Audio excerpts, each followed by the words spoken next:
அதை போலவே அந்த நெருக்கடியிலேயும் எம்ஜிஆர் கட்சியும் பார்த்துக்கிட்டு உலக சுற்றுவாளியோட இறுதிக்கட்ட வேலைகள்லாம் பார்த்துக்கிட்டு பாம்பேயில் ப்ராசஸிங் எல்லாம் முடித்து ரகசியமாக பண்ணி அதை ஒரு பெரிய இங்கெல்லாம் வந்து வெளியிடும் போது அது போஸ்டர் கூட கிடையாது. ரொம்ப அதாவது அதெல்லாம் எம்ஜிஆர் தவிர வேறு யாருக்குமே நடக்காதுங்க.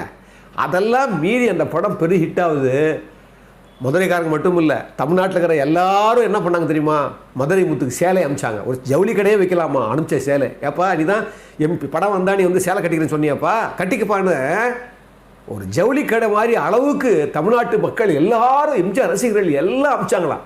அன்னைக்கு தான் கொஞ்சம் மனம் வருத்தப்பட்டாரா மதுரை முத்து. சே என்னடா இப்பேற்பட்ட மனுஷனுக்கு போய் நாம் பண்ணிட்டுமே அப்படின்ற மாதிரி எண்ணம் வந்தும்போது அந்த நேரத்தில் தான் கருணாநிதி அவர்கள் என்ன பண்ணுறாரா, அப்போ வந்து மதுரை மேயராக இருக்காரு. அவருக்கு ஆப்போசிட்டாக என்ன செஞ்சார், மாநகராட்சி அதிகாரிகளையே இவருடைய உத்தரவுக்கு கட்டுப்படாதீங்க, நீங்கள் வந்து கட்டுப்படாதீங்கன்னு சொல்லி ஒரு முதல்வராக இருந்துக்கிட்டே அங்கே ஆப்போசிஷன் பண்ணார். அப்போ தான் அதை உணர்ந்தார் அவர் மதுரை முத்து.